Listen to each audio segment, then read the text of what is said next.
बहुत सारे भाई पूछते हैं कि हमारे वर्क परमिट की वैलिडिटी कितनी है, 60 दिन है या 180 दिन। 60 दिन किस लिए है और 180 डेज किसके लिए है, ये आपको इस वीडियो में मिल जाएगा।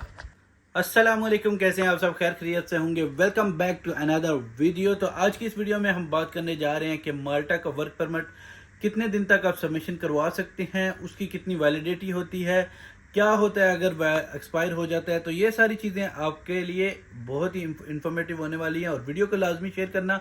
और जिन भाइयों ने अभी तक चैनल को सब्सक्राइब नहीं किया और किसी भी फाइल प्रिपेयर के लिए, लीज एग्रीमेंट के लिए आप कॉन्टैक्ट कर सकते हैं दिए गए व्हाट्सअप नंबर पे। तो आप कांटेक्ट कर सकते हैं। बहुत सारे भाइयों को फिर भी व्हाट्सअप नंबर नहीं मिलता, तो आप कमेंट्स में पिन कर दूंगा मैं व्हाट्सअप परमानेंट, तो वहां से भी आप कांटेक्ट कर सकते हैं। Let's start the video.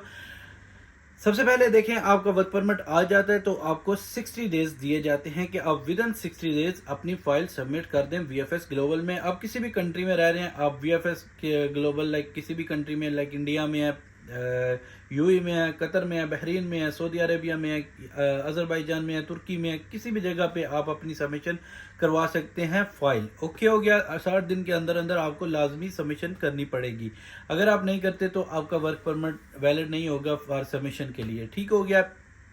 इसके बाद क्या होता है, बहुत सारे भाई पूछते हैं यार हम लेट हो जाएंगे, 60 दिन तो हमारा तो लेट आएगा तो ये एक्सपायर हो जाएगा। भाई नहीं, क्लियर कर देता हूं कि जो ये 60 दिन जो आपको टाइम दिया गया है, ये जस्ट सबमिशन का टाइम दिया गया है। आपका वर्क परमिट 180 डेज के लिए वैलिड होता है। ठीक हो गया। अगर 180 डेज तक आपने इसका काम आएगा, आपको नेक्स्ट किसके लिए काम आता है वो बताता हूँ, लेकिन ये 60 दिन के लिए नहीं होता। 60 दिन सबमिशन की डेट होती है, वो आपने करना होता है सबमिशन करके। आप उसके बाद ये 180 डेज के लिए वैलिड होता है।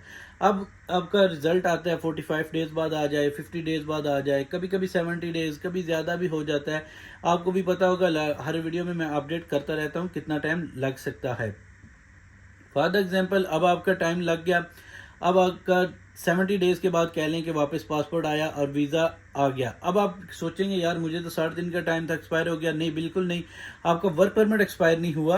आपका जस्ट जो सबमिशन की डेट थी वो ख़त्म होगी। अब ये 180 डेज के लिए वैलिड है। ठीक है, start of the day and end of the day.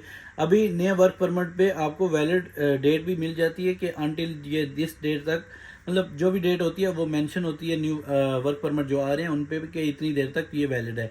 फिर 180 डेज के अंदर अंदर आपको क्या करना होता है, 180 डेज के अंदर अंदर आपको माल्टा में पहुंच के, वीज़ा तो 3 महीने का मिलता है उससे पहले आपको, लेकिन ये वर्क परमिट वैलिड होने तक 180 डेज के अंदर अंदर आपको माल्टा में पहुंच के अपनी बायोमेट्रिक देनी होती है टीआरसी के लिए। ठीक हो गया। ये टीआरसी के लिए 180 डेज के लिए वैलिड है। तो आपने जब भी जितनी जल्दी हो सके, जितना जो भी आपने करना है जल्दी जल्दी फिनिश करें, ताकि approval in principle letter expire होने से पहले पहले आप माल्टा में पहुंच सकें और वहां जाके अपनी अपॉइंटमेंट, बायोमेट्रिक अपॉइंटमेंट जो होती है वो वहां जाके आपने करनी है, वो वहां करेंगे, फिर आपकी टीआरसी का प्रोसीजर स्टार्ट हो जाएगा। ठीक हो गया। जिन भाइयों को बहुत सारा डाउट था कि यार हमें पता नहीं चल रहा 60 दिन या 180 डेज कितनी वैलिडिटी होती है, मैंने दोनों चीज़ें एक्सप्लेन कर दी हैं कि वर्क परमिट की सबमिशन की जो डेट है, जो टाइम है, वो आपका सिर्फ और सिर्फ 60 दिन है, लेकिन जो वैलिड है वो 180 डेज का है। अभी हर वर्क परमिट जो जितने भी न्यू आ रहे हैं उन पे मेंशन किया हुआ है उनके कब तक ये वैलिड है वर्क परमिट। ठीक हो गया, क्लियर हो गया। अभी किसी भाई को डाउट है तो वो कमेंट्स में पूछ सकता है। Thank you for watching my videos. Let's of the videos।